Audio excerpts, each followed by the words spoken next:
শুনছেন talk theatre, power by one feather entertainment. আজ আমরা আপনাদের জন্য নিয়ে এসেছি রায়বাহাদুর প্রিয়নাথ মুখোপাধ্যায়ের লেখা ও তদন্ত করা গল্প নকল রানী। প্রিয়নাথ মুখোপাধ্যায় দীর্ঘ ৩৩ বছর কলকাতা পুলিশের গোয়েন্দা বিভাগে কর্মরত ছিলেন। তাঁর দেখা এবং তদন্ত করা বিভিন্ন অপরাধের ঘটনা তিনি লেখেন দারোগার দপ্তর পত্রিকায়। আজকের গল্পটি আমরা নিয়েছি পুনশ্চ প্রকাশনী থেকে প্রকাশিত দারোগার দপ্তর বইয়ের দ্বিতীয় খণ্ড থেকে। নমস্কার, আপনাদের সকলকে স্বাগত জানাই টক থিয়েটারের অফিসিয়াল ইউটিউব চ্যানেলে, powered by one feather entertainment. গল্প পাঠে ও প্রিয়নাথের ভূমিকায় সৌপ্তিক মল্লিক, কমলার চরিত্রে আত্রেয় ব্যানার্জি, শঙ্করের চরিত্রে আলাপন মুখার্জি এবং অন্যান্য চরিত্রে শ্যামল মজুমদার।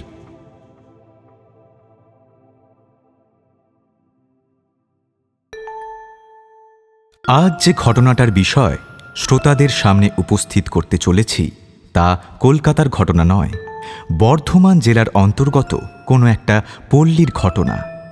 এই মকদ্দমার অনুসন্ধানের তার কেন যে প্রিয়নাথের ওপর এসেছিল তা আমি বলতে পারবো না, কিন্তু উপরওয়ালার আদেশে প্রিয়নাথকে তা পালন করতেই হবে। সুতরাং ওই অনুসন্ধানের তার তাকে নিতেই হলো। অনুসন্ধানের জন্য যে চিঠি সে পেয়েছিল তার সঙ্গে একটা বেনামি চিঠিও ছিল। ওই চিঠি থেকে ঘটনাটির সম্পর্কে কিছুটা জানতে পেরে প্রিয়নাথ অনুসন্ধানের কাজ শুরু করেছিল। ওই চিঠিতে যা লেখা ছিল তাহার সারমর্ম এই যে, কমলার বাড়ি বর্ধমান জেলায়। কমলার বাবা বেঁচে নেই, তিনি ধনী ছিলেন। যত কিছু পাপ এ জগতে থাকতে পারে তার সবকটি তার মধ্যে ছিল। তার ফলস্বরূপ সে এই অতুল ধনরাশি সঞ্চয় করেছিলেন। বৃদ্ধের কেবলমাত্র একটাই কন্যা, সেইটাই সংসারের একমাত্র সম্বল, নাম কমলা। কমলার বিয়ে হয়েছে। কমলার স্বামী খুব বড় লোকের ছেলে, অতুল ঐশ্বর্যের অধিকারী। নিজে ৩০০ টাকা মাইনের চাকরি করেন, নীলকুঠির ম্যানেজার। মাসে প্রায় ১০০০ টাকা রোজগার। বিহারে থাকেন তিনি। বাড়িতে অন্য কোনো অভিভাবক না থাকায় ও তার ওখানে স্ত্রীকে রাখবার সুবিধা না থাকায় কমলাকে তার বাপের বাড়িতে রাখেন। মাঝে মাঝে এসে কমলাকে দেখে যান। আজও ছেলেপুলে হয়নি। কমলার বয়স হয়েছে। কমলা পূর্ণ যুবতী। কমলা সুন্দরী, হৃদয় দয়াদাক্ষিণ্যে পূর্ণ। কমলা আদর্শ স্ত্রী। ৬ মাসের পর কমলার স্বামী আজ শ্বশুর বাড়িতে এসেছেন। বহুকাল পর কমলা আজ স্বামীর দেখা পেলেন। কমলার স্বামীর নাম সরোজকান্ত। সরোজকান্তের সারা দিনে খাবার খাওয়া হয়নি। কমলা স্বামীকে তাড়াতাড়ি খাওয়ানোর জন্য রান্না করছিল। সরোজবাবু আপাতত হালকা জলযোগ করে বৈঠকখানায় তামাক খেতে ব্যস্ত। বৃদ্ধ শ্বশুর পাশের ঘরে।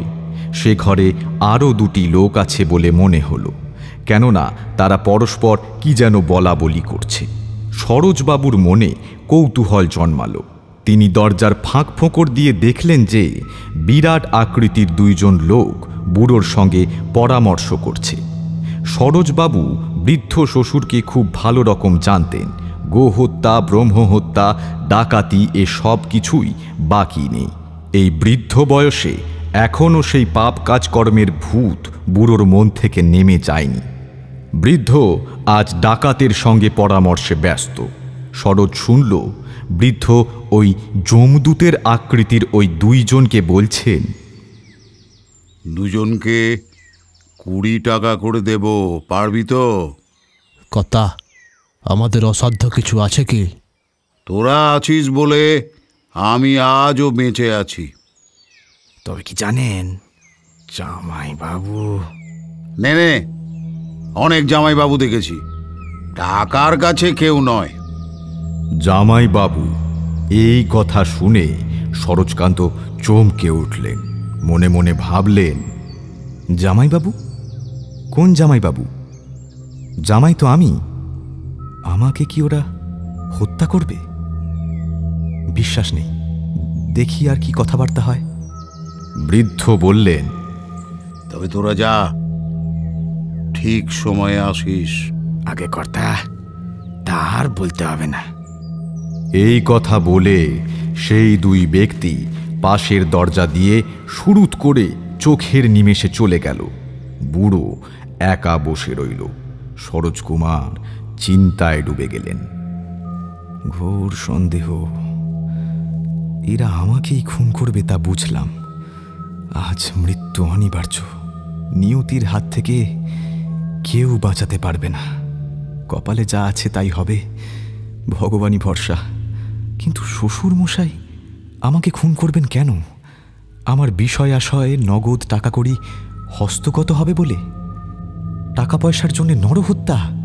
ছেলে ও জামাইয়ের কোনো প্রভেদ নেই, সেই জামাইকে খুন করে তার ধনদৌলত কেড়ে নেওয়ার চেষ্টা। আজ যদি কোনোভাবে বাঁচি তবে এই পর্যন্ত। কমলা যে ভালো তাও নয়, সে এর মধ্যে আছে নিশ্চয়ই। না, আর না, রাক্ষসীর মায়া আর না। সরোজ প্রতি মুহূর্তে মৃত্যু কল্পনা করতে লাগলে। কমলার রান্না হয়ে গেছে, প্রাণ ভরে আজ স্বামীকে অনেক দিনের পর খাওয়াবে। সরোজবাবু অনিচ্ছা সত্ত্বে খাবার খেলেন। কমলা কারণ জিজ্ঞাসা করলে বললেন, গোটা দিনের পর খাবারে তত ইচ্ছা নেই, তাই খেতে পারলাম না।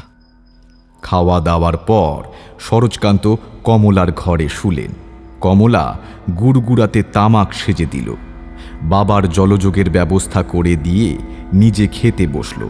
সারাদিন না খাওয়া না দাওয়া এসব ভাবতে ভাবতেই সরোজ ঘুমিয়ে পড়ল। সকালে কমলা ঘুম থেকে উঠে দেখে সরোজবাবু ঘরে নেই, দরজা খোলা। এই ঘটনার কিছুদিন পরে একজন পুলিশ কর্মচারী এসে সরোজবাবুর খোঁজ করে। তখন বুড়ো আর ইহজগতে নেই, কমলা একাকী। পুলিশ কর্মচারীকে দেখে কমলার মনে ভয় জন্মেছিল। কমলা ভাবনা চিন্তা করে ঠিক করল এই যে এখানে একা আর থাকা ঠিক হবে না। বাবা খারাপ লোক ছিল, তার খোঁজ খবর পেয়ে তাকে বুড়োর উত্তরাধিকারিণী জানতে পেরে যদি তার উপর জোর জুলুম করে, এই ভেবে কমলা পরদিন গ্রাম ছেড়ে কাশিতে এলো। কিন্তু সেই পুলিশ কর্মচারীকে তার অনুসন্ধান করতে এরপর আর কেউ দেখল না। কমলা এখন কাশিতেই বাস করছে। এখন আমরা লোকের মুখে জানতে পেরেছি যে তার বাপের সঙ্গে ষড়যন্ত্র করে তার স্বামীর সম্পত্তির লোভে তাকে হত্যা করে ও সেই সব কিছু নিয়ে এখন কাশিতে রানী নামে পরিচয় দিয়ে নিজের কলঙ্ক ঘোচানোর চেষ্টা করছে। তার বাবা এখন বেঁচে নেই, তাই কমলাকে একটু চাপ দিলেই মনে হয় সে সব কথা বলে দেবে। তখন জানতে পারবেন যে আমাদের কথা কতটা ঠিক।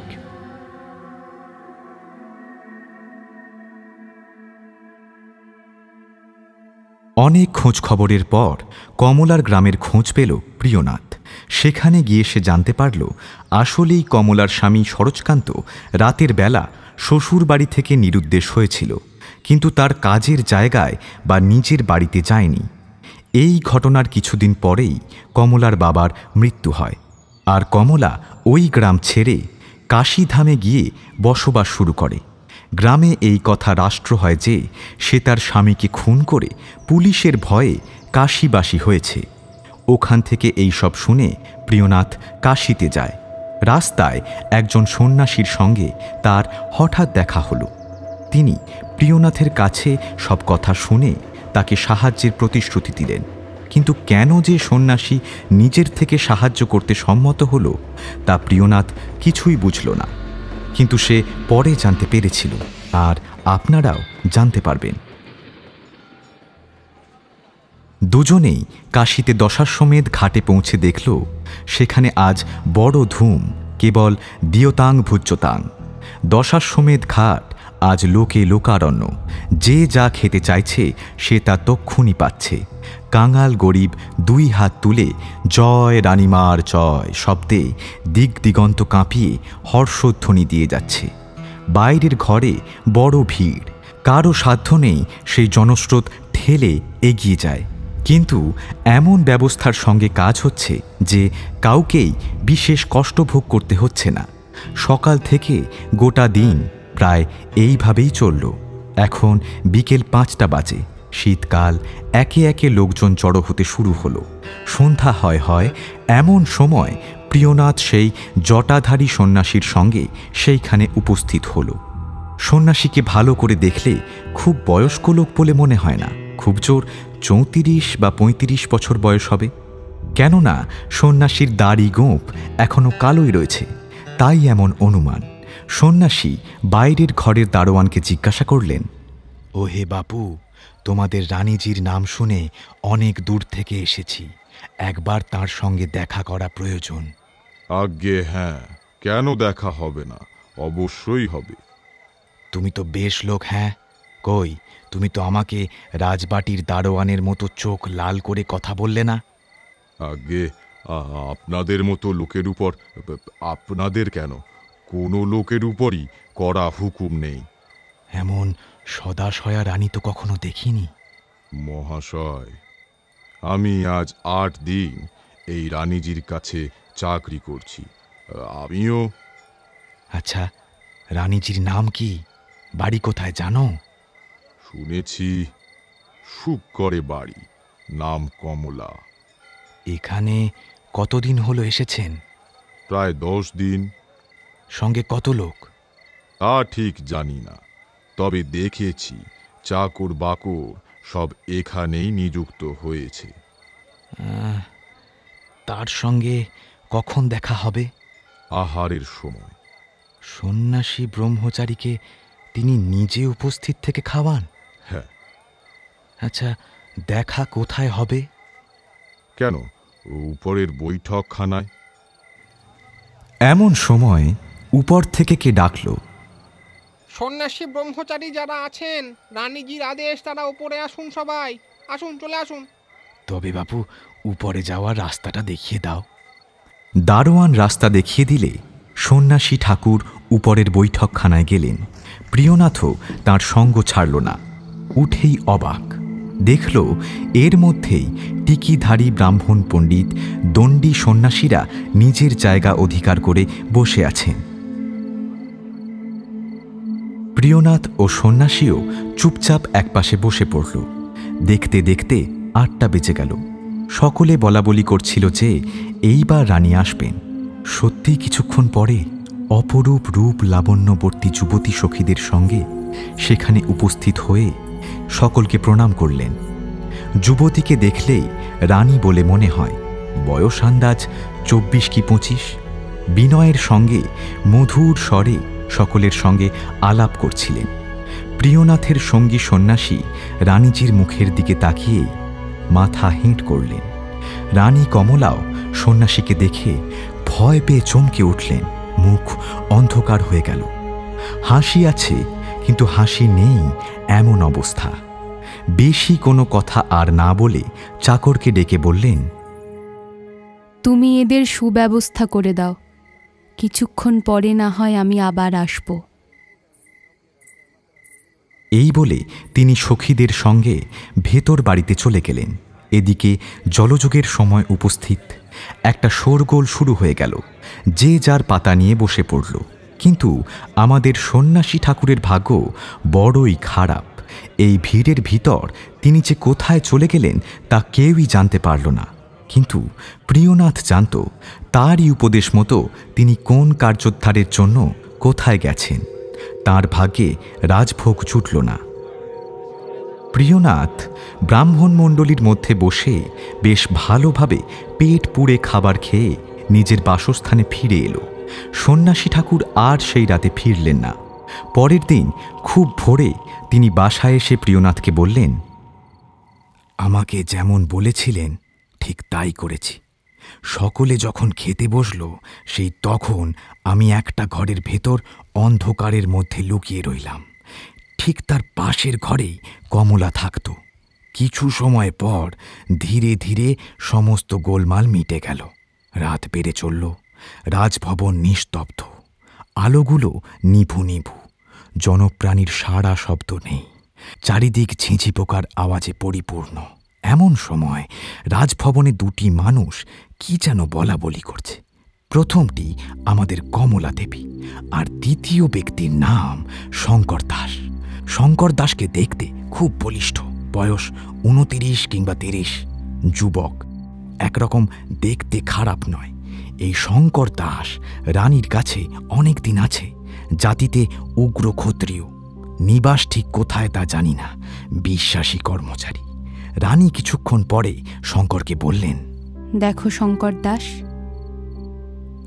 যদি তুমি আমার পথ পরিষ্কার করতে পারো তবে তুমি যা বলবে সব শুনতে আমি রাজি আছি। শঙ্কর দাস রানীর প্রেমে পাগল। মাঝে মধ্যে যে এক দুটি রসিকতার কথাও যে বলতেন না তেমন নয়। এতে রানী মনে মনে বিরক্ত হলেও মুখে কিছু বলতেন না। আজ রানীর মুখে আশাব্যঞ্জক কথা শুনে বলল, যা বলবেন এখনই করতে প্রস্তুত আছি। ওই সন্ন্যাসীকে খুন। কোন সন্ন্যাসী? যার সঙ্গে বৈঠকখানায় কথা বলি সঙ্গে সঙ্গে চলে এলাম, দেখনি? দেখেছি, কিন্তু সে কে? কেন, তুমি ওই ভণ্ড তপস্বীকে চিনতে পারোনি? আমি ওর ভয়েই কাশি এলাম, তবুও আমার সঙ্গে সঙ্গে ঘুরছে। ওর নাম অমর চাঁদ, বড় বদমাইশ। অমর চাঁদের নাম শুনে শঙ্কর দাস অবাক হল, জিজ্ঞেস করল, আমার চাঁদকে চেনেন? হ্যাঁ, চিনি। ওই আমার চাঁদ কি আপনার শত্রু? যদি এই পৃথিবীতে আমার কেউ শত্রু থাকে তবে সে একমাত্র অমর চাঁদ। কেন? কারণ কি? বলতে কি কোনো বাধা আছে? এখন শোনবার সময় নয়। তাকে কি আজই শেষ করতে হবে? হ্যাঁ, পারলে ভালোই হয়। আর যদি পারি তাহলে কি হবে? তোমার সঙ্গে।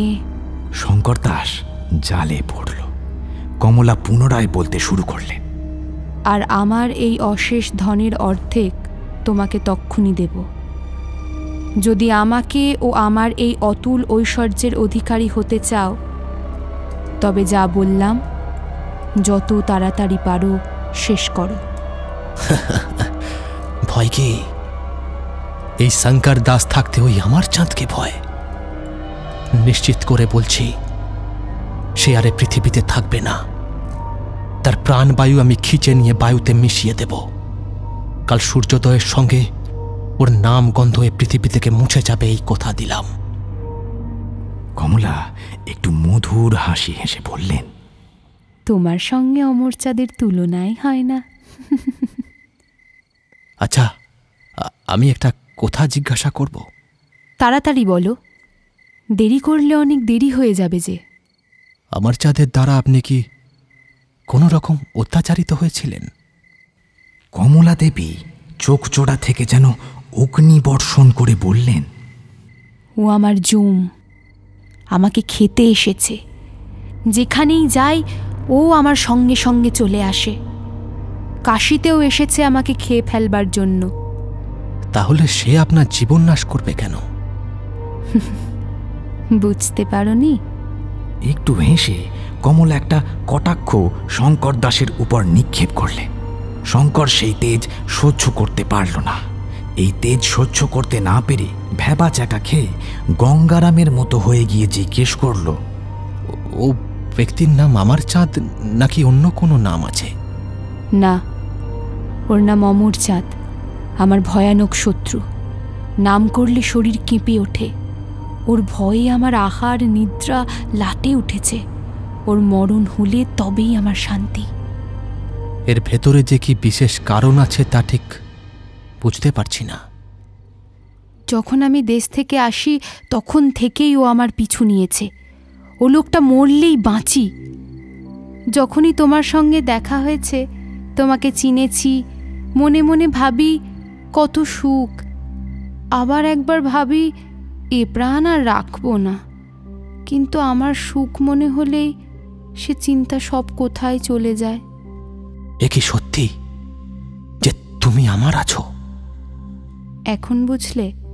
কেন আমি সব কথা আগে খুলে বলিনি? ও লোকটা কখন কোন ছদ্মবেশে এসে যে উপস্থিত হয় বোঝা মুশকিল। আপনার ভয়ের কোনো কারণ নাই। ও লোক কোথায় থাকে বা কোথায় যায় সেদিকে আমি নজর রাখব। শঙ্করের কথাগুলো শুনে কমলা একটু অন্যমনস্ক ভাবে কি যেন ভাবলেন। তারপর দরজার পর্দা সরিয়ে অন্য একটি ঘরে চলে গেলেন। কিছুক্ষণ পরে রূপোর তৈরি 2টি হাত বাক্স নিয়ে এলেন। তারপর বললেন, শঙ্কর, আমাকে কি কেউ কোনো বিষয়ে সন্দেহ করে? কই, আমি তো কোথাও কিছু শুনিনি। তুমি কি মনে করো? আমি? যাই হোক, আমি শুনেছি তুমি ঋণের জালে জড়িয়ে আছো। পাওনাদাররাও তোমাকে জ্বালাতন করে, এমনকি পথে ঘাটে দেখা হলেও অপমান করতে ছাড়ে না। সে কথা বলে আর কি জানাবো? এই নাও, তোমাকে 500 টাকা দিলাম। কেমন, এতেই হবে বোধহয়? এই যথেষ্ট হবে। কমলা পুনরায় বললেন, আমি যদি এমনভাবে হাজার হাজার মুদ্রা রোজ খরচও করি, তাও আমার ধনসম্পদের কিছুমাত্র কমতি ঘটবে না। এই যে অতুল ধনসম্পদ দেখতে পাচ্ছ, এই সব কিছুই আমার মৃত স্বামীর। বলতে বলতে কমলার কণ্ঠস্বর রুদ্ধ হয়ে গেল। সুনীল বিশাল চোখজোড়া থেকে ফোঁটা ফোঁটা জল গড়িয়ে পড়ল। যুবতী আর স্থির থাকতে পারলেন না, কেঁদে ফেললেন। তখন তাকে দেখলে মনে হবে যে অতীতের কত স্মৃতির কষ্ট কমলার মনে জমা হয়ে অন্তরের ব্যথা বাড়িয়ে দিল। কান্না জড়ানো স্বরে কমলা আবার বলতে শুরু করলেন, দেখো শঙ্কর, আমার বাবার আমি একমাত্র সন্তান। তিনিও অতুল ঐশ্বর্যের অধিকারী ছিলেন। তার সমস্ত ধন সম্পত্তি আমিই পেয়েছি। আমার ধনের সীমা নেই। লোকে যে আমাকে রানী বলে, তা অনেক রাজার থেকে আমার ঐশ্বর্য বেশি তাই বলে। এমনকি আর বলতে পারলেন না। শঙ্কর দাস এতক্ষণ পর্যন্ত চুপচাপ দাঁড়িয়ে কমলার কথাগুলি শুনছিল। হঠাৎ চটকা ভেঙে বলল, পুরনো কথা মনে করে দুঃখ পাওয়ার কোনো প্রয়োজন নেই। তবে এটুকু বলবো যে এত কিছুর অধিকারিণী হয়ে একটা হাগুরের সন্ন্যাসীকে ভয় পাচ্ছেন।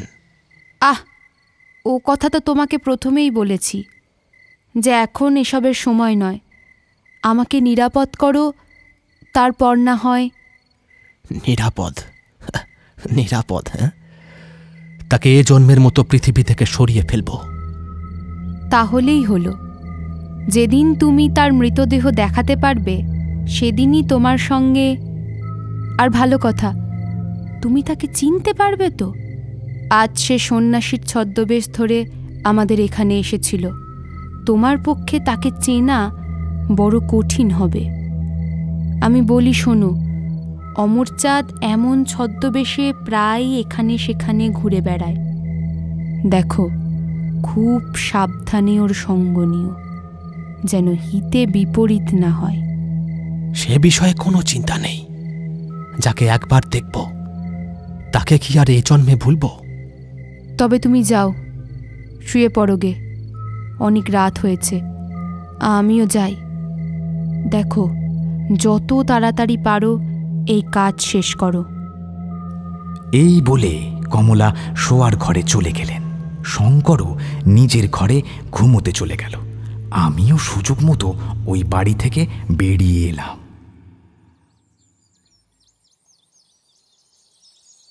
চৈত্র মাসের চড়া রোদের দিকে তাকাবার সাধ্য কারোর নেই। তাও আবার পশ্চিমাঞ্চলের পাথুরে গরম। বেলা দ্বীপ্রহর, মাঝে মাঝে লু বইছে। পথে লোকের চলাচল প্রায় বন্ধ। তবে যাদের না গেলেই নয়, তারাই প্রচণ্ড সূর্যদেবকে উপেক্ষা করে চলে যাচ্ছে। প্রিয়নাথ ও সেই সন্ন্যাসী তাদের কার্যোপলক্ষে বের হয়েছে। এখন সন্ন্যাসী তার সন্ন্যাস বেশ ত্যাগ করেছেন। সেই দিনই আমি জানতে পেরেছিলাম যে এ সন্ন্যাসী প্রকৃত সন্ন্যাসী নন। সময় সময় সন্ন্যাসীর ছদ্মবেশ ধারণ করেন, কখনো কখনো অন্য আরও কিছু ছদ্মবেশও ধারণ করে থাকেন। ডিটেকটিভ কর্মচারীর মতো ইনিও বেশ পরিবর্তনে একজন সিদ্ধহস্ত। এমন সময় একটা লোক কাশীর শিকরোলের দিক থেকে ঘেমে নিয়ে জাহ্নবীর তীর দিয়ে কি যেন এক বস্তু খুঁজতে খুঁজতে এদিক ওদিক চারিদিক দেখতে দেখতে ক্রমশ মণিকর্ণিকার ঘাটের কাছে এসে পৌঁছল। পথিকপর যেখানে পরমহংস বাবাজি থাকে তার কিছু দূরে একটা ঘরের বারান্দায় বসে আপন মনে বলতে লাগল, ভোর থেকে দুপুর পর্যন্ত কাশীর সব জায়গায় খোঁজ করলাম, বেটাকে কোথাও দেখলাম না, কিন্তু আর পারি না। রোদে রোদে ঘুরে মাথার ঘাম পায়ে পড়ছে, ছোলাভার কাল আবার তন্ন তন্ন করে খুঁজব, দেখি দেখা পাই কিনা। পথিক দেব মন্দিরের সুশীতল ছায়ায় বিশ্রাম করতে লাগল। শ্রোতাদের পথিকের বিষয়ে মনে হয় তেমন একটা পরিচয় না দিলেও চলবে। ইনি আমাদের শঙ্কর দাস, অমর চাঁদকে খুঁজে বেড়াচ্ছে। পথিক অন্যমনস্কভাবে বসে আছে। প্রিয়নাথের সঙ্গী তার পিছন থেকে বললেন, কেউ শঙ্কর দাস নাকি? এত রোদে কোথায়? শঙ্কর চমকে উঠে পেছন ফিরে দেখলেন একটি সুন্দর যুবাপুরুষ তার দিকে এগিয়ে আসছে। যুবককে দেখলে বিশেষ ভদ্রলোক বলেই মনে হয়। বয়স শঙ্করের থেকে 1-8 বছর এদিক অথবা ওদিক হবে। যুবককে দেখতে অতি সুন্দর, বলিষ্ঠ ও দৃঢ়কায়। অপরিচিত যুবক শঙ্করের কাছে এসে বললেন, শঙ্কর দাস, মেয়ে মানুষের কথায় রোদে ঘুরে ঘুরে মরো কেন?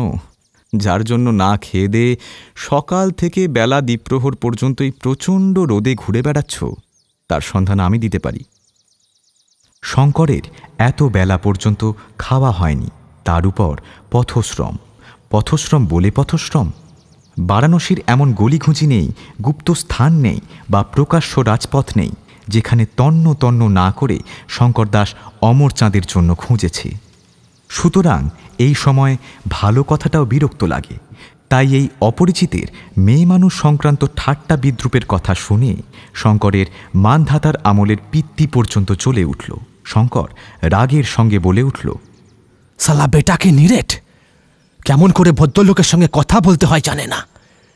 এই বিশ্বেশ্বরের সব বেওয়ারিশ মালগুলোকে যদি 2-1 ঘা করে দেওয়া যায় তবে এদের শিক্ষা হয়। আমি অভদ্র না তুমি অভদ্র?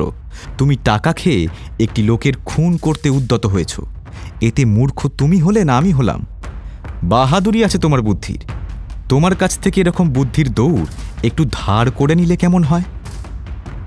শঙ্করের এ ব্যঙ্গোক্তি সহ্য হল না। সে উঠে এসে বলল, বাজি, যা মুখে আসে তাই বলিস? জানিস আমি কে? এই বলে যুবকের মাথায় সজোরে এক আঘাত করল। যুবক কিন্তু একটুও রাগ বা বিরক্তিকর ভাব প্রকাশ করলেন না। উত্তেজিত না হয়ে বরং হেসে বললেন, বেশ বেশ, এইবার শান্ত হয়েছ তো? কাকে মারিয়াছ এখন বুঝতে পারলে? যার মাথার জন্য 500 টাকা খেয়েছ, আমি সেই বদমায়েশ অমরচাঁদ। আপনি আমার চাঁদ, যাকে ডিটেকটিভ পুলিশদের কর্মচারী বলে সন্দেহ করে, সেই আমার চাঁদ আপনি? অমরচাঁদকে দেখে শঙ্করের তেজ কমে গেল। শরীরের গরম রক্ত ঠান্ডা হল। শঙ্কর স্থানুবৎ। যুবক বললেন, কি হে বীরবর, চুপ করলে যে? মুখে কথা নেই কেন? অমরচাঁদের মাথা কাটতে বেরিয়েছ, এসো, আর দেরি কেন? টপ করে কেটে ফেলো। তোমার কাছে মারধর তো খেলুম, অপমানটাও খুব করলে। জীবনে আমার আর স্বাদ নেই, তোমার হাতে মরণই মঙ্গল। অমরচাঁদের কথা শুনে শঙ্কর অতিশয় লজ্জিত হল। তখন অমরচাঁদ বললেন, তোমার সঙ্গে আমার অনেক কথা আছে। কোনো ফাঁকা জায়গায় তোমার সঙ্গে দেখা হলে সব কথা হবে। সেই সময় ইচ্ছা করলে আমাকে খুন করে তোমার মনিবের মনস্কামনাও পূর্ণ করতে পারবে। শঙ্কর এই প্রস্তাবে সম্মত হল। পরদিন রাত 11টার সময় বরুণার ধারে একটা ভাঙা অট্টালিকায় দুজনের নির্জন সাক্ষাতের স্থান নির্দিষ্ট হল। আজ কৃষ্ণপক্ষীয় চতুর্দশী। টিপটিপ করে বৃষ্টি পড়ছে। রাত্রি 1 প্রহর প্রায় পেরিয়ে গেছে। ঘোর অন্ধকার, কোনো মানুষ দেখা যায় না। সৌদামিনী মেঘের কোলে বাসন্তী হিল্লোলে ক্ষণে ক্ষণে হাসছেন। মুচকি হেসে বীরাবনত আননে আবার একবার মুখ লুকাচ্ছেন, যেন আর ওই মুখ এই অন্ধকারে কাউকেও দেখাবেন না। প্রতিজ্ঞা রইল না, মুখ দেখাতে হলো। আবার হাসলেন, আবার মুখ লুকোলেন। নীরদবরের এ আবদার এত বেয়াদবি সহ্য হল না। তিনি হৃদয়ের জ্বালা হৃদয় মিটিয়ে ফেললেন। কেননা স্ত্রী সৌদামিনী বড় চপলা। ক্রোধ ভরে নিজের মনে ঘোরতর চিৎকার করে উঠলেন। চিৎকারে সমস্ত জগৎ নিস্তব্ধ, স্পন্দনহীন, স্তম্ভিত। ধন্য সৌদামিনী, তুমিও যে স্বামীর সঙ্গে যোগ দিয়েছ, বুঝেছি শক্তি ভিন্ন শক্তি হয় না। কিন্তু জগৎ যে আর ওই ভ্রুকুটি সহ্য করতে পারে না। ও হাসিতে জগৎ মুগ্ধ হল। কি অন্ধকার! এমন অন্ধকার তো কখনো দেখিনি। ভয়ানক দুর্যোগ রাস্তায়, জনপ্রাণীর সারা শব্দ নেই। যে যার আড্ডা নিয়েছে। কারই বা এত দরকার যে এই দুর্যোগে বাড়ির বাইরে বেরোবে? তবে যে যেমন লোক, সে সেই কাজে প্রবৃত্ত। এমন সময় আমাদের শঙ্কর দাস নিজের ঘরে বসে ভাবছিল, সময় হলো, এবার চাই। দুর্যোগ বলে তো প্রতিজ্ঞা লঙ্ঘন করতে পারি না। দুটো ছুরি সঙ্গে করে নিয়ে যাই, বাঁচি তো ফিরে আসবো, না হলে এই পর্যন্তই। এই বলে শঙ্কর সদর রাস্তায় বেরিয়ে এলো। বেরিয়ে বরুণা নদীর কাছে সেই ভাঙা অট্টালিকার দিকে ধীরে ধীরে এই ভয়ঙ্কর সময়ে এগিয়ে যেতে লাগল। পথে লোকজনের চলাচল বন্ধ। বেশ কিছুটা দূরে দূরে মিউনিসিপ্যালিটির আলোকস্তম্ভ দাঁড়িয়ে রয়েছে। দুর্গ প্রদীপের মতো কোনোটা মিটমিট করে চলছে, কোনোটা বা একেবারেই নিভে গেছে। এমন সময় কিছু দূরে সেই অন্ধকার ভেদ করে এই করুণ শব্দ শঙ্কর শুনতে পেল। শঙ্করকে হস্তগত করার জন্য প্রিয়নাথরা এক জাল পেতে রেখেছিল। দেখতে দেখতে শঙ্কর সেই জালে এসে পা দিল। চিৎকার শুনে শঙ্করের মনে হলো অত্যাচার নিপীড়িত কোনো মহিলার আর্ত চিৎকার। আবলার ওপর অত্যাচার। এই বলে তাড়াতাড়ি অন্ধকারে সেই স্বর লক্ষ্য করে সেদিকেই চলে গেল। গিয়ে দেখে যা ভেবেছিল তাই। একটা যমদূতের মতো পুরুষ মূর্তি রাস্তার উপর একটা স্ত্রীলোকের হাত ধরে সজোরে টানতে টানতে নিয়ে যাচ্ছে। সামনে একটা দ্বিতীয় শ্রেণীর গাড়ি দাঁড়িয়ে। শঙ্করকে কাছে আসতে দেখে লোকটা মহিলাকে ছেড়ে দিয়ে অন্ধকারে কোথায় যেন মিশে গেল। শঙ্কর মহিলার সামনে গিয়ে বলল, আপনার আর কোনো ভয় নেই। সে পাষণ্ড আমাকে দেখেই পালিয়েছে। আমার জীবনদাতার নিকট আমি চিরকালের জন্য ঋণী হয়ে রইলাম। বলুন, আপনার কি উপকার আমি করতে পারি? ওই পাষণ্ড নরাধাম চলে গিয়েছে তো? হ্যাঁ, সেজন্য আর ভয় নেই। অনুগ্রহ করে যদি বাড়ি পৌঁছে দেন তাহলে ভালো হয়। চলুন, পথ যতই বিপদসংকুল হোক না কেন, আপনাকে নিরাপদভাবে বাড়ি পৌঁছে দেব। আপনি অপরিচিত, আপনার সঙ্গে। অপরিচিত বটে, কিন্তু যে ভদ্রলোক কোনো নিরাশ্রয় ব্যক্তিকে বিপদ থেকে উদ্ধার করে, সে কি তাকেই আবার বিপদে ফেলতে পারে? তবে দেখুন দেখি, গাড়োয়ান আছে না পালিয়েছে? শঙ্কর গাড়ির সামনে গিয়ে দেখে চালক মরার মতো গাড়ির নিচে এক কম্বলে গোটা শরীর ঢাকা দিয়ে পড়ে আছে। শঙ্করের ডাকাডাকিতে চালক ভয়ে কাঁপতে কাঁপতে গাড়ির নিচ থেকে বের হলো। রমণী ও শঙ্কর গাড়ির ভিতরে গিয়ে বসল। চালক গাড়ি চালাতে শুরু করল।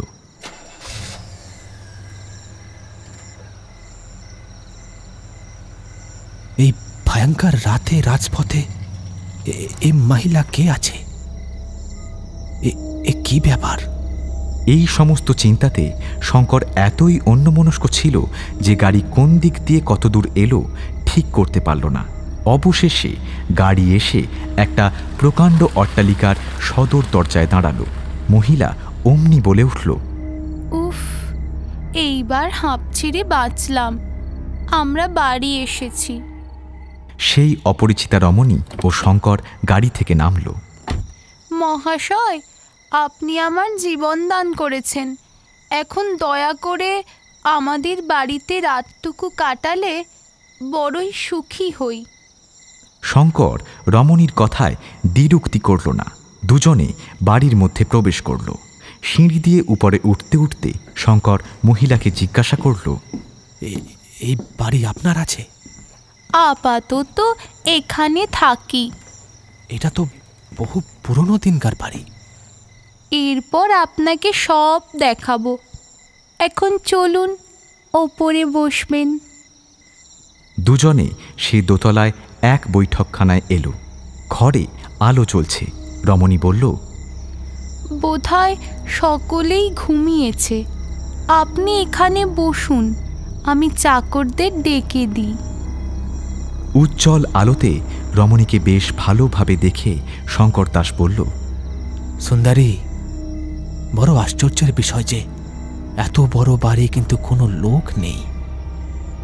সন্দেহ হচ্ছে এর ভেতরে কোনো অভিসন্ধি নেই তো? অবলা স্ত্রী জাতির প্রতি ভয় পাচ্ছেন নাকি? স্ত্রী লোক দূরে থাকুক, কোনো বীর পুরুষকেও আমি ভয় করি না। তবে নিশ্চিন্ত মনে বিশ্রাম করুন। এই বলে রমণী অন্য একটা দরজা দিয়ে অন্দরমহলে চলে গেল। প্রায় 15 মিনিট পার হলো। রমণীর আর দেখা নেই। শঙ্কর অস্থির হয়ে উঠল। ভাবতে লাগল, এ রামানি কে আছে? এর ভেতরে নিশ্চয়ই কোনো ষড়যন্ত্র আছে। আরও 10 মিনিট অতিবাহিত হল। শঙ্করের সন্দেহ বাড়ল। সে যে দরজা দিয়ে বৈঠকখানায় প্রবেশ করেছিল সেই দরজার কাছে গিয়ে দরজা খোলবার চেষ্টা করল। কিন্তু হরি হরি, যা ভেবেছিল তাই হলো। দরজা বাইরের দিক থেকে বন্ধ। শঙ্কর হতবুদ্ধি হয়ে একখানি চেয়ারের উপর বসে পড়ল। তার সামনে যে দুটি অস্ত্র ছিল, হাত দিয়ে দেখে তা নেই। অন্ধকারে যখন রমণীর সঙ্গে গাড়িতে আসছিল তখনই কৌশলে সে দুটি মহিলা সরিয়েছে, এটা বেশ বুঝতে পারল। এখন আর উপায় নেই, অদৃষ্টে যা আছে তাই হবে, এই বলে মনকে আশ্বাস দিতে লাগল। আর একবার চিন্তা করতে লাগল, তাহলে এখন আমার কর্তব্য কি উপায় এখান থেকে বেরোতে পারবো? এমন সময় দরজা খুলে গেল। কি শঙ্করবাবু, ভালো আছো তো? এই বলে একটা ভদ্রলোক তার সামনে এসে দাঁড়ালো, সঙ্গে আর একজন লোক। শঙ্কর অন্যমনস্ক ছিল। চেয়ে দেখল, যা দেখল তাতে তার শরীরের রক্ত জল হয়ে গেল। প্রাণ পাখি উড়ে যাওয়ার উপক্রম হলো। তালু যেন শুকিয়ে গেল। বোবার মতো মুখে কোনো কথা নেই। দেখল অমরচাঁদ ও তার সেই সঙ্গী অর্থাৎ প্রিয়নাথ সেখানে দাঁড়িয়ে। অমরচাঁদ এসেই জিজ্ঞাসা করলেন, পালাবার চেষ্টা করছিলেন নাকি? বুঝলাম আপনারই ষড়যন্ত্র আছে। আপনি কি একে চাতুরি বলেন? চাতুরি ছাড়া আর কি বলবো? ওই হলো। বলি কি, এই বেলা আত্মীয় স্বজনকে একবার স্মরণ করলে হতো না? খুন করবেন নাকি? না না, তা নয়। তবে কি জানো, আত্মীয় স্বজনের মায়া। যদি আমাকে এ প্রকার খুনই করবেন তবে আমার অস্ত্র নিলেন কেন? তোমার মঙ্গলের জন্য। মঙ্গলের জন্যই বটে, তাই আগে থেকে আমাকে নিরস্ত্র করা হয়েছে। বুঝিয়ে বলছি, বাঁচাবার জন্যই তোমাকে নিরস্ত্র করা হয়েছে। তাহলে চাতুরি করে আমাকে কি জন্য এখানে নিয়ে এসছেন? এনেছি তোমার জীবন রক্ষা করবার জন্য। শত্রু কি আর কখনো শত্রু জীবন রক্ষা করতে ব্যাকুল হয়? আমরা উভয় শত্রু নয়। তবে কি? থাক, তুমি আমাকে কাল বড় অপমান করেছিলে, তার কারণ কি? কারণ বলতে বাধ্য নই। আচ্ছা, তুমি না বলো, আমি বলছি। রমণীর মোহ আর 5,000 টাকা। কেমন, ঠিক বলছি না? এই কথা শুনে শঙ্কর চমকে উঠল। মনে মনে চিন্তা করতে লাগল, এ ব্যক্তি এসব কথা কোথা থেকে শুনল? বড় আশ্চর্য। আমরা দুজন ছাড়া আর তো কেউ এসব কথাবার্তার বিন্দু বিসর্গও জানত না। আমার চাঁদ কি করেই গুরু রহস্যর সন্ধান পেল? কি ভয়ানক লোক! ভাবছ কি কেমন করে জানতে পারলাম? সে অনেক কথা। ভেতরের কথা সব আপনি টের পেয়েছেন। আপনি বললেন আমাকে বাঁচাবার জন্য তোমায় নিরস্ত্র করেছি। এখন অনুগ্রহ করিয়ে বিদায় দিন, আমি চলে যাই। একটু স্থির হও। আমায় বড় অপমান করেছ, আমাদের তো কথা ছিল আজ রাত্রে তুমি আমাকে ইচ্ছে করলে খুন করবে, তা বরুণা নদীর সেই ভাঙা অট্টালিকায় না হয়ে এইখানেই হলো, তাতে ক্ষতি কি? আমি নিরস্ত্র। তোমার অস্ত্র দুটি এনে দিচ্ছি। আপনারা দুইজন আর আমি একা, দ্বিতীয় কোনো ব্যক্তি থাকবে না। এই বলে অমরচাঁদ শঙ্করের ছুরি দুটি নিয়ে এলেন। শঙ্কর দেখল তাঁর নিজেরই ছুরি বটে। পুনরায় অমরচাঁদ বললেন, দেখো শঙ্কর, তোমার সঙ্গে আমার লড়াই করবার কোনো প্রয়োজন নেই। তুমি যে আমাকে খুন করবে বলে ঠিক করেছিলে তা তো হলো না। এখন তুমি আমার আয়ত্তের মধ্যে। তোমাকে আসামি রূপে পুলিশে চালান দিতে পারি, কিন্তু তা করব না। তোমার গায়ে একটি আঁচড়ও লাগবে না। তুমি যাতে কমলা রাক্ষসীর কবল থেকে উদ্ধার পাও তারই চেষ্টা করব, তোমাকে বাঁচাবো। আমি কিছুই বুঝতে পারছি না, গোলমাল হয়ে যাচ্ছে সব। আমরা দুজনে যাতে একসঙ্গে মরি সেই কৌশল করে রাক্ষসী তোমাকে পাঠিয়েছে। কিছুই বুঝতে পারলাম না। অমরচাঁদ চাকরকে বললেন, দুটো ইঁদুর নিয়ে আয় তো।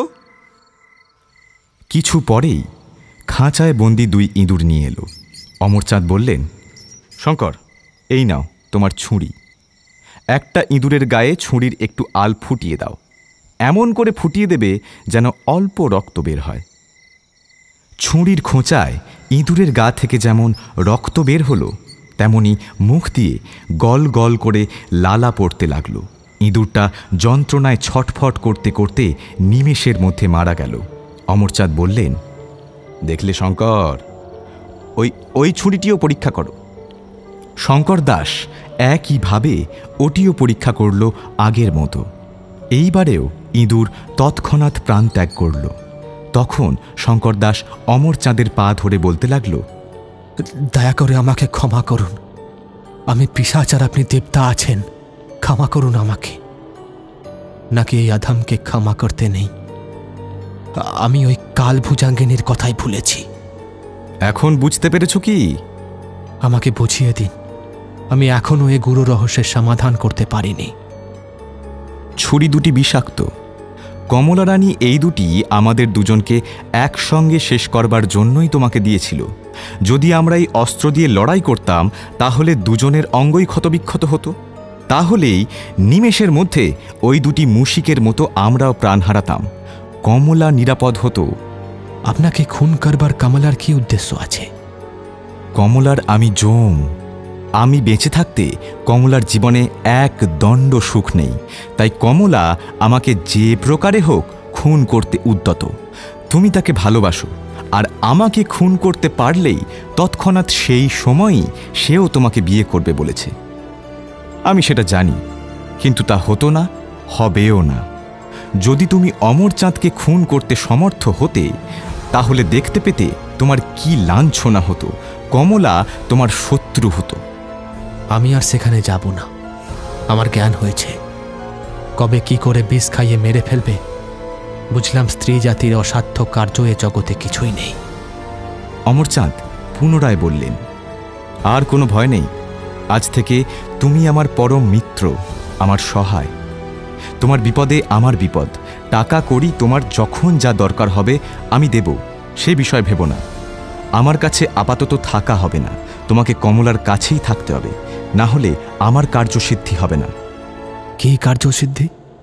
তুমি সহায় না হলে আমরা কমলাকে গ্রেফতার করতে পারবো না। গ্রেফতার? কমলা কি করেছে? কমলা পতিঘাতিনী রাক্ষসী, স্বামীকে খুন করে দেশ থেকে পবিত্র কাশীধামে পালিয়ে এসে রয়েছে। কিন্তু আমাদের চোখে ধুলো দেওয়া বড় কঠিন। আমরাও তাকে অনুসরণ করে এসেছি।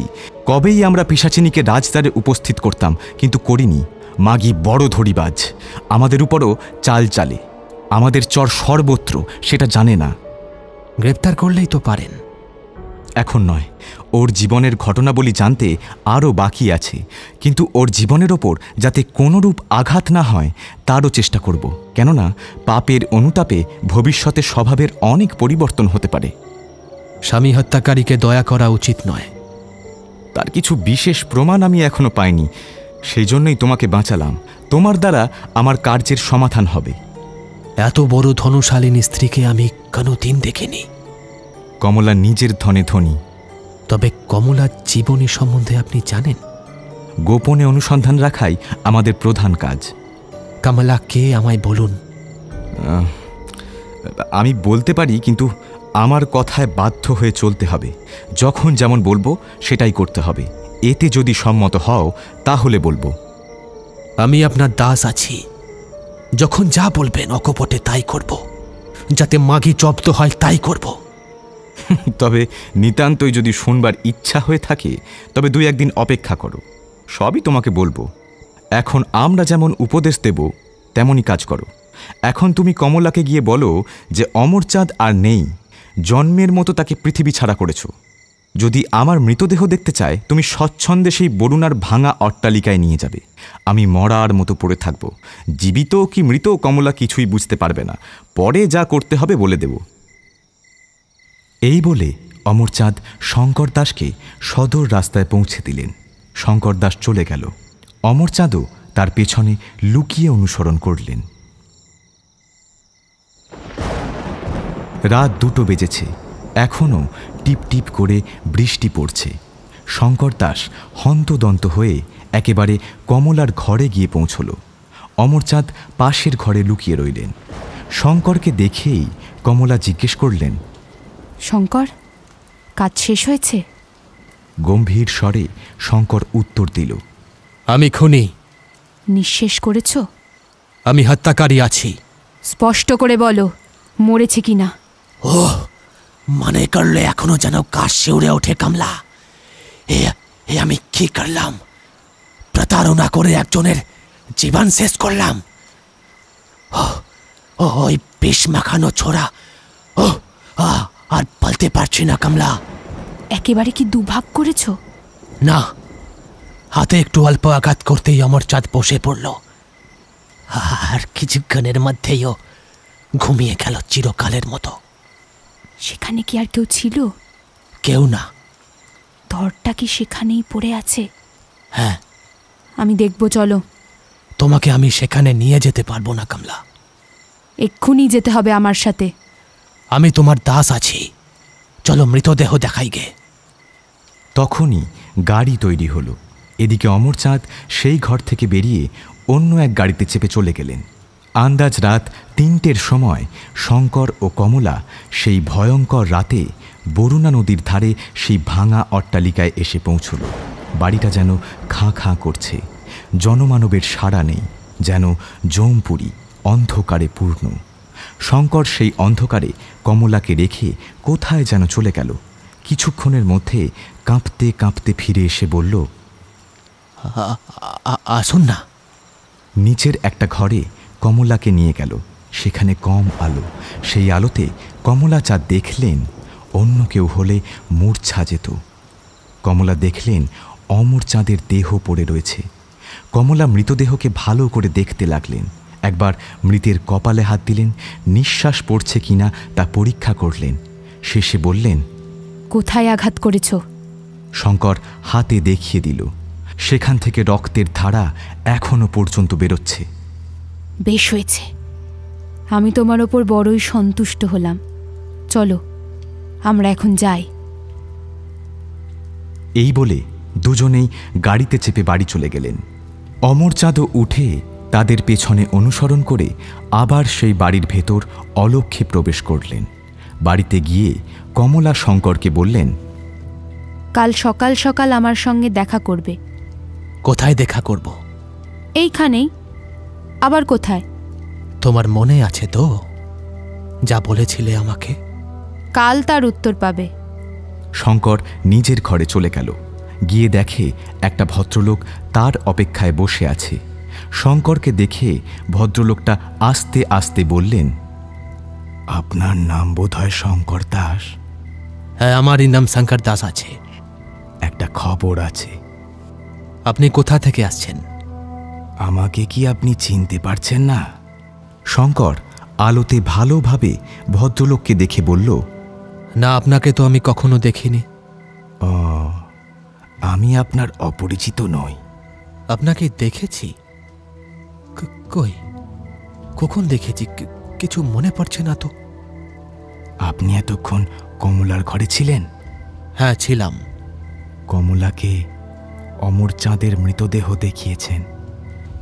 এই কথা শুনে শঙ্কর হতবুদ্ধির মতো বসে রইল। ভাবল, এই সেই রাক্ষসী কামালার চাতুরি আছে। সাহসে ভর করে উত্তর দিল, আপনার পরিচয় আগে না পেলে আপনার কোনো কথার আমি উত্তর দেব না। আমি আপনার বন্ধু। তবে কেন অযথা কথা বলছেন? আপনি অযথা কাজ করলেন কি করে? কি অযথা কাজ? অমরচাঁদকে খুন। কে বলল আমি খুন করেছি? আমি সেখানে ছিলাম। মিথ্যে কথা। অপরিচিত ভদ্রলোকটা একটু হেসে নিজের কৃত্রিম দাড়ি, গোঁফ ও টুপি নিমেষের মধ্যে খুলে ফেললেন। শঙ্কর দেখল অমরচাঁদ। ওহ, এতক্ষণ পরে হাঁপ ছেড়ে বাঁচলাম। কি আশ্চর্য, আমি কিছুতেই আপনাকে চিনতে পারিনি। চেহারা পরিবর্তনের আচ্ছা বাহাদুরি তো আপনার। এ আর কি আশ্চর্য, আর 10 মিনিট পরে যদি তোমার সঙ্গে দেখা করি তাহলেও তুমি আমাকে চিনতে পারবে না। কমলা ঠিক মনে করেছে যে আমি মরেছি, তাই না শঙ্কর? যেমন মরার মতো পড়েছিলেন, ধন্য কৌশল আছে আপনার। যা হোক, সংবাদটা জেনে গেলাম, কিন্তু খুব সাবধান, যেন ঘুণাক্ষরেও টের না পায়, তাহলেই তুমি গেছো। কাল এক সময় দেখা হবে। এই বলে অমরচাঁদ চলে গেলেন।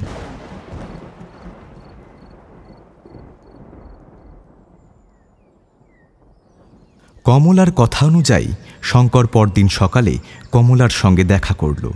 শঙ্করকে দেখা মাত্রই কমলা ভয় বিহ্বল স্বরে বলে উঠলেন, শঙ্কর, সর্বনাশ হয়ে গেছে, আমরা ধরা পড়ে গেছি। ধরা পড়েছি? কি করে? পুলিশের গুপ্তচর এসেছিল। তারপর? তারপর আর কি, আমাদের উপর সন্দেহ হয়েছে, আমাদের গ্রেপ্তার করবে। কোনো ভয় নাই। অমরচাঁদের মৃতদেহ যদি বার করে? সে দেহ কি আর আছে? আমি রাত্রেই তা জ্বালিয়ে দিয়েছি। এখন তোমার প্রতিজ্ঞা পূরণ করলেই হয়। না না, এই অবস্থায় কিছুতেই হতে পারে না। তুমি খুনি, তোমার কখন কি বিপদ হয় তা কে বলতে পারে? আর তোমায় বা বিশ্বাস কি? তুমি জানো যে তোমার হাতে আমি আর নেই, বরঞ্চ তুমি আমার হাতে। আমার চাঁদের জামার ভেতর থেকে আমি একখানা কাগজ পেয়েছি, তাহাতে তোমার বিষয়ে, তোমার জীবনের সমস্ত বিষয় লেখা আছে। আমি যদি মনে করি তোমাকে এই মুহূর্তে পুলিশের হাতে তুলে দিতে পারি, তুমি স্বামী ঘাতিনী, স্বামীকে হত্যা করে তুমি বারাণসীতে পালিয়ে এসেছ, তাহলে আমি খুনি নাকি তুমি খুনি? কেমন, এখন রাজি আছো তো? কমলার মুখ বিবর্ণ হয়ে গেল। কমলা কম্পিত স্বরে বললেন, রাজি আছি, কিন্তু কাগজখানি আমায় আগে দাও। আগে আমি দিতে পারবো না। অমরচাঁদকে তুমি খুন করেছ, সাবধান। প্রতিহত্যা করেছে কে? তার প্রমাণ নেই। আমার চাঁদের এই কাগজে তার প্রমাণ আছে। না, দাও, একবার দেখাও। আমার কথায় রাজি না হলে আমি কিছুতেই দেখাবো না। সে না দেখাও, না দেখাবে। তুমি বামন হয়ে চাঁদে হাত বাড়াচ্ছ যে? তুমি কি আমাকে কুলটা মনে করেছ যে আমি তোমার প্রস্তাবে রাজি হব? তোমাকে আমি যে কথা দিয়েছিলাম তা কেবল আমার কাজ উদ্ধার করতে। এখন আমার কাজ শেষ হয়েছে, তুমি চাকরের কাজ করেছ। নাও, এখন তোমাকে আমি আরও 500 টাকা দিচ্ছি, নিয়ে এখান থেকে চলে যাও। কমলা যখন শঙ্করকে এসব বলছিলেন, সেই সময় এক প্রকাণ্ড দীর্ঘ গোঁফদাড়ি বিশিষ্ট ভীমাকায় পুরুষ কমলার সামনে এসে উপস্থিত হল। কমলা ভয়ে আড়ষ্ট, স্পন্দনহীন, ভীত স্বরে জিজ্ঞেস করলেন, তুমি কে? চিনতে পারছো না? না। তুমি আমাকে খুব চেনো। এই বলে সেই ভীমকায় পুরুষ মাথার পাগড়ি ও নকল গোঁপদাড়ি খুলে ফেলল। কমলা দেখলেন অমরচাঁদ। অমরচাঁদকে দেখে কমলা চিৎকার করবার উপক্রম করছিলেন। এমন সময় অমরচাঁদ বললেন, চিৎকারে কোনো ফল নেই। কমলা ভীত স্বরে বললেন, তুমি কোথা থেকে এলে? চিলু ভেদ করে। আমি প্রতারিত হয়েছি। মৃত ব্যক্তিকে দেখে তোমার কি ভয় হয় না? কি জীবিত কি মৃত কাউকে আমি ভয় করি না, কেবল একজনকে ভয় করি, ঈশ্বরকে। এবং আমি এখন বুঝতে পারলাম যে শঙ্কর তোমার চেলা, তোমার এই উপদেশে সে সব কাজ করেছে। সে যাই হোক, এখন তোমাকে গ্রেপ্তার করবার জন্য ডিটেকটিভ কর্মচারী বাইরে ওয়ারেন্ট হাতে দাঁড়িয়ে আছে।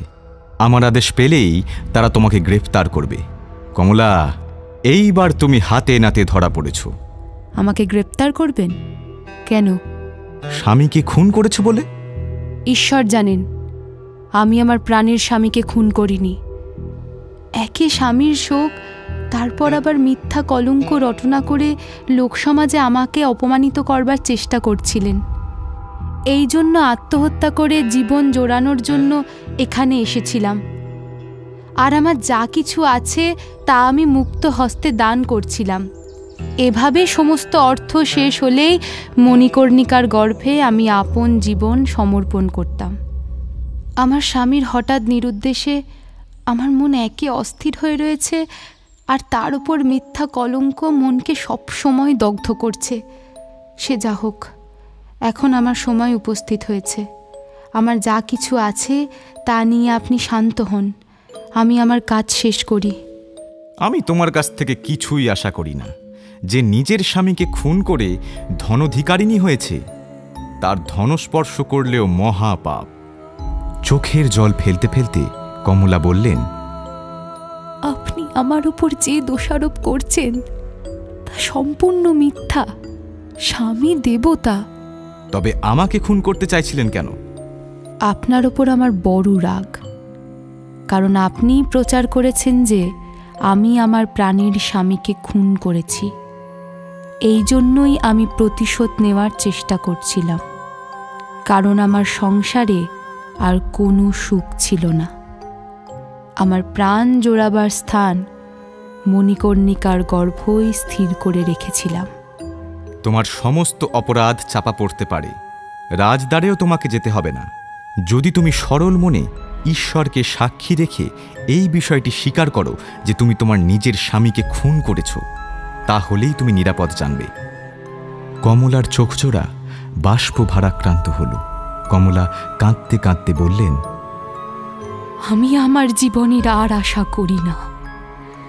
রাজদ্বারে যেতেও আমার ভয় নেই। তবে যখন আপনি আমার বিষয়ে জানতে চাইছেন, তখন আমি আপনাকে সব সত্যি ঘটনা বলছি। আপনি আমার কথায় বিশ্বাস করুন আর না করুন, তাতে আমার কিচ্ছু ক্ষতি নেই। আজ 4 বছর হলো আমার স্বামী মারা গেছেন। তিনি অতুল ঐশ্বর্যের অধিকারী ছিলেন, মোটা মাইনের চাকরি করতেন। তার অন্য কোনো অভিভাবক না থাকায় আমি আমার বাপের বাড়িতেই থাকতাম। আমার বাবার আমি একমাত্র সন্তান, মা ছিল না। বাবার মতো ধনশালী ব্যক্তি তখন আর সে অঞ্চলে কেউ ছিল না। তিনি বহু অত্যাচার করে এই ধনরাশি উপার্জন করেছিলেন। তার অধীনে কতগুলো বদমাইশ ডাকাত থাকত। বাবার হুকুম অনুসারে তারা নানা রকম কুকার্য করে টাকা কড়ি আনত। আমি বাবার পা ধরে কত বুঝিয়েছি, কত কেঁদেছি, সেদিকে আমার বাবা কোনো কান দিতেন না। আমি স্ত্রীলোক, কি করব? নীরবে সব সহ্য করতাম। মনে হতো হে পাপ পড়িতে আর থাকবো না। আমার স্বামী এলে তার সঙ্গে চলে যাব। কিছুদিন পরে তিনি 15 দিনের ছুটি নিয়ে আমাদের বাড়ি আসেন। অবশেষে স্বামীর মুখ দেখে আমার সকল চিন্তা দূর হয়ে গেল। মনে করলাম এবার এর সঙ্গে চলে যাব, এখানে আর থাকবো না। রান্না করলাম। সমস্ত দিন অনাহারের পর তিনি সামান্য মাত্র খাবার খেয়ে শুয়ে পড়লেন। আমি বৃদ্ধ বাবাকে খাওয়ালাম, পরে নিজে তাড়াতাড়ি 2টি মুখে দিয়ে বহুকালের পর স্বামীর পদসেবা করতে পারবো এই ভেবে ঘরে গেলাম। ঘরে গিয়ে দেখি তিনি গভীর নিদ্রায় মগ্ন। আমি পাশে বসে থাকলাম, কিন্তু বহুক্ষণ বসে থাকতে পারলাম না। স্বামী সেবা আমার অদৃষ্টে ঘটল না। আমি ঘুমিয়ে পড়লাম। সকালে আমার ঘুম ভাঙলে উঠে দেখি তিনি ঘরে নেই। ভাবলাম হাঁটতে গেছেন। ক্রমে 7-8টা বেজে গেল, তার দেখা নেই। বড়ই চিন্তা হলো, মনে সন্দেহও হলো। তাড়াতাড়ি বাবার কাছে গিয়ে সব বললাম। বাবা কটমট করে চেয়ে বললেন, সে আছে কি গেছে তার আমি কি জানি। তখন যদি শত শত অশনি আমার মাথায় পড়ত তাও আমি সহ্য করে নিতাম, কিন্তু বাবার ওই ভয়ানক কথা অশনির চেয়েও ভয়ানক হলো। আমি আমি কেঁদে উঠলাম, বাবার পায়ে পড়ে কত কাঁদলাম। কঠিন হৃদয় বাবা চুপ করে থেকে অবশেষে বললেন, সে আর ইহ জগতে নেই। আমার হৃৎপিণ্ড বন্ধ হয়ে গেল প্রায়। আমি পাগলের মতো নিজের ঘরে এসে কাঁদতে লাগলাম, কিন্তু অভাগিনীর কাঁদবারও অধিকার বেশিক্ষণ রইল না। বাবা এসে হাজির। আমি বাবাকে দেখে উচ্চস্বরে কাঁদতে লাগলাম। বাবা বললেন, যা হবার তা হয়ে গেছে, তাকে তো আর ফিরে পাবে না মা, তুমি আর কেঁদো না। আমি বাবার কোনো কথাই শুনলাম না। শেষে বাবার আগের মাথায় বললেন, যদি চুপ না করো তোমাকে বাড়ি থেকে দূর করে দেব। অগত্যা আমি চুপ করলাম। বাবা চলে গেলেন। দিন যেতে লাগলো। আমি কেবল একা নির্জনে বসে কাঁদি। কিছুদিন পরে হঠাৎ জ্বরে বাবাও মারা যান। আমি অসহায় ও একাকী হলাম। জীবনে আর সুখ নেই।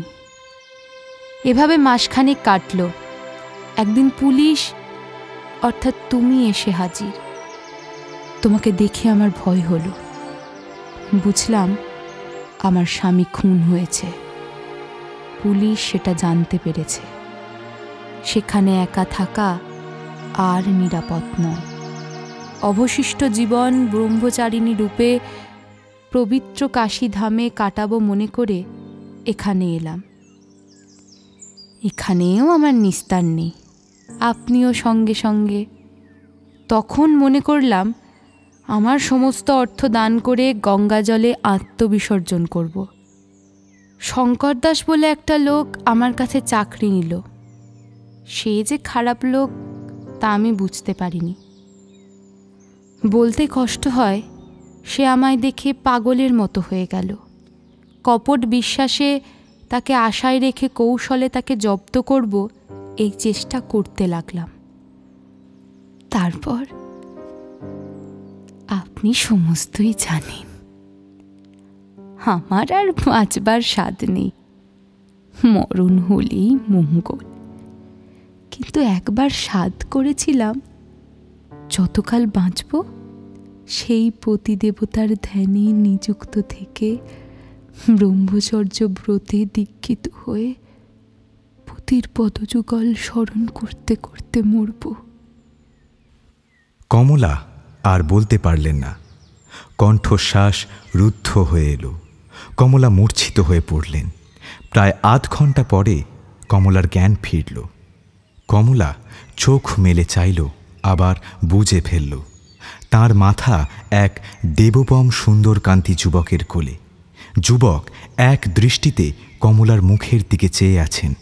কমলাকে জাগতে দেখে যুবক মৃদু স্বরে বললেন, কমলা, এখন উঠবার প্রয়োজন নেই।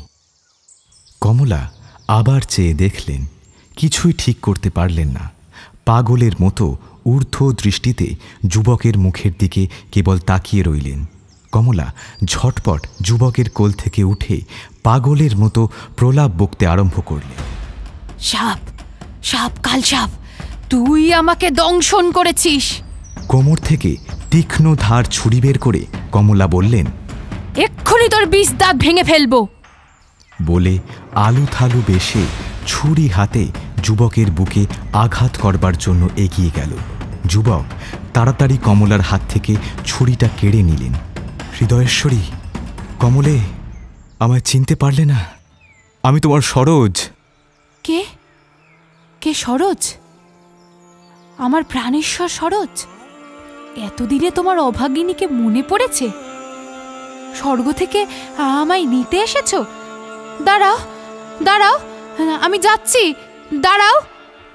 এই বলে মূর্ছিত হয়ে পড়লেন। সরোজবাবু তৎক্ষণাৎ কমলাকে কোলে তুলে পালঙ্কের উপর ধীরে ধীরে শুইয়ে দিলেন এবং কমলার পাশে বসলেন। শ্রোতাদের স্মরণে থাকতে পারে আজ 4 বছর হল সরোজবাবু একবার শ্বশুর বাড়ি এসেছিলেন। তিনি শ্বশুরকে ডাকাতের সঙ্গে তার হত্যা সম্বন্ধে পরামর্শ করতেও শুনেছিলেন। কাজেই তাই ঘটেছিল। শয়তান শ্বশুর রাতে মেয়ে জামাইয়ের ঘরে ঢুকে কোনো কিছু দিয়ে অজ্ঞান করে জামাতা সরোজবাবুকে হত্যা করে দামোদরের জলে ফেলে দিয়েছিলেন। কিন্তু যার পরমায়ু থাকে তাকে কার সাধ্য খুন করে? জামাতাকে মৃত ভেবে ডাকাতরা চলে গেল। কিন্তু ভগবানের কৃপায় সরোজবাবু দামোদরের স্রোতে ভাসতে ভাসতে এক চড়ায় গিয়ে লাগেন। তখন তার অল্প জ্ঞান রয়েছে। জেলেরা তাকে ওই অবস্থায় দেখে নিয়ে আসে। সেবা শুশ্রূষা ও ওষুধ দ্বারা আরোগ্য লাভ করে। ওখানে কিছুদিন থেকে যখন দেখলেন আগের চেয়ে তার শরীর যথেষ্ট সুস্থ হয়েছে, শরীরে আর কোনো কষ্ট নেই, তখন সে জেলেদের কাছে বিদায় নিয়ে এরপর কি করবেন চিন্তা করতে লাগলেন। স্ত্রীর ওপর সন্দেহ হল, পিতা পুত্রী উভয়ই এই হত্যাকাণ্ডে যুক্ত ছিল। এই সিদ্ধান্তে উপনীত হয়ে কমলার অপরাধ প্রমাণ ও স্বভাব পরীক্ষার জন্য বেশ পরিবর্তন করে পুলিশ বলে পরিচয় দেন।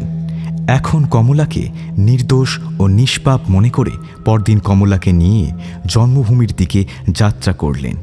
রানী ভবনে তালা চাবি পড়ল। প্রিয়নাথের অনুসন্ধানও এখানেই শেষ হল।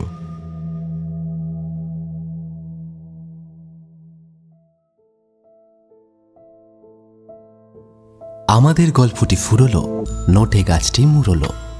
আজ তাহলে আসি। আবার ফিরে আসবো পরবর্তী বুধবার নতুন এক গল্প নিয়ে, ঠিক রাত 9:30টায় টক থিয়েটারের অফিসিয়াল ইউটিউব চ্যানেলে, powered by one feather entertainment. শুনতে থাকুন টক থিয়েটার।